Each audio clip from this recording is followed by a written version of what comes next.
بسم اللہ الرحمن الرحیم، بلا تمہید مختصر طور پہ بیان کرنا چاہوں گا۔ حضرات گرامی قدر، پاکستان بننے سے پہلے بر صغیر کے اندر یہ نعرہ عام سنائی دیتا تھا، لے کے رہیں گے پاکستان، بن کے رہے گا پاکستان، سینے پہ گولی کھائیں گے، پاکستان بنائیں گے۔ پاکستان کا مطلب کیا؟ لا الہ الا اللہ۔ اور تاریخ اس بات کی شاہد ہے، تحریک آزادی کے لیے کیا کچھ نہیں ہوا۔ ماؤں کے بیٹے چھن کے، بہنوں کے بھائی آزادی کے لیے کٹ مرے، سہاگنوں کے سہاگ لٹ کے، شیرخوار بچوں کی تکا بوٹی بنا کے نیزوں کے اوپر لٹکایا گیا، اور ماں بہنوں کی عزتوں کے ساتھ کھیلا گیا، اور عزتوں کے ساتھ کھیلنے کے بعد ماں بہنوں کے جسموں کو کاٹا گیا۔ اور مائیں بہنیں ایسی بھی ہیں کہ جنہوں نے اپنی جانوں کو تحفظ دینے کے لیے اپنے آپ کو آگ کے شعلوں کے اندر، بہتے دریاؤں کے اندر بہا کر موت کو گلے لگا لیا۔ حضرات اکرامی قدر، اتنی قربانیاں کیوں دی گئی؟ کیا دنیا کا لالچ تھا یا اقتدار کا طمع تھا؟ نہیں، اقتدار کا لالچ نہیں تھا۔ اگر لالچ تھا، طمع تھا، یہ تھا کہ ایک ایسا خطہ ارض حاصل کریں گے جہاں پر نظام چلے گا، رب کے قرآن کا چلے گا، محمد عربی کے فرمان کا چلے گا۔ حضرات اکرامی قدر، ایسا ملک چاہتے تھے جہاں پہ اداروں کے اندر، تعلیمی اداروں کے اندر اسلامی نصاب تعلیم رائج کیا جائے، ملک کے اندر پیار محبت اخوت اس کو پروان چڑھایا جائے، فرقہ واریت کا خاتمہ ہو۔ لیکن حضرات گرامی قدر، 14 اگست 1947 کے وقت پاکستان معرض وجود میں آ چکا۔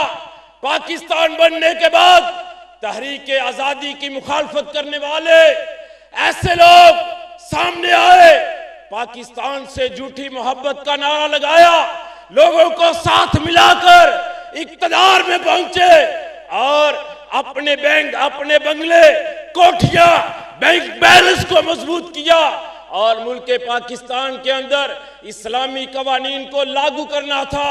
یہاں پہ اغیار کے قوانین کو لاگو کر دیا جاتا ہے، یہود و نصارہ کی تہذیب کو پروان چڑھایا جاتا ہے، تعلیمی اداروں کے اندر بیہودہ اور غیر مہذب، غیر اسلامی، فضول بیکار قسم کا نصاب جو ہے تعلیمی اداروں میں دیا جاتا ہے۔ پچھلے سال علامہ اقبال اوپن یونیورسٹی میٹرک کے امتحان انگلش کے پیپر کے اندر اسٹوڈنٹ سے ایک ایسے لکھنے کے لیے دیا جاتا ہے، اس میں کہا جاتا ہے طالب علم اپنی بڑی بہن کے اوپر مضمون لکھے، اور اس مضمون کے اندر اپنی بڑی بہن کی عمر کو، اپنی بڑی بہن کے کردار کو، اپنی بڑی بہن کے جسمانی خد و خال کو بیان کرے۔ حضرات، میٹرک کا اسٹوڈنٹ بالغ ہو چکا ہے، اور اس کی بڑی بہن بلالا بالغ ہے۔ ہمارے اس ملک کے اندر بیہودہ قسم کا نصاب تعلیم رائج کیا جا رہا ہے۔ کیا آپ لوگ ایسے نصاب تعلیم کو قبول کرتے ہیں؟ ہاتھوں کو بلند کر کے جو ایسے نصاب کو قبول کرتا ہے وہ اپنے ہاتھ نیچے رکھے، جو ایسے نصاب کو قبول نہیں کرتا ہاتھوں کو بلند کر کے اظہار کرے، ہم ایسے نصاب کو پاکستان کے اندر رائج نہیں ہونے دیں گے۔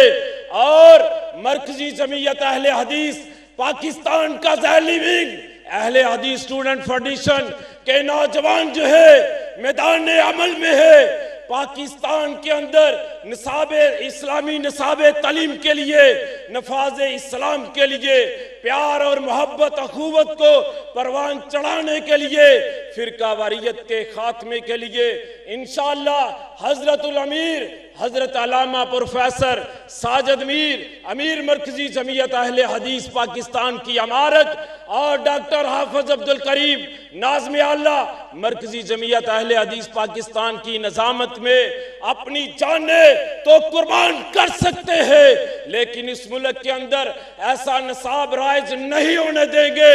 اور آپ کے مجمع کو دیکھ کر میں یہ کہہ سکتا ہوں، میں یہ کہتا ہوں کہ جب تک پاکستان کے اندر اہل حدیث کا ایک بھی فرزند زندہ ہے، ایک بھی بچہ زندہ ہے، وہ صدائے حق کو بلند کرتا رہے گا، اور ایسے اسلام کے خلاف جو پروپیگنڈا کیا جاتا ہے، اسلام کے نفاذ کے لیے اپنی جانیں قربان کرنے سے گریز نہیں کرے گا۔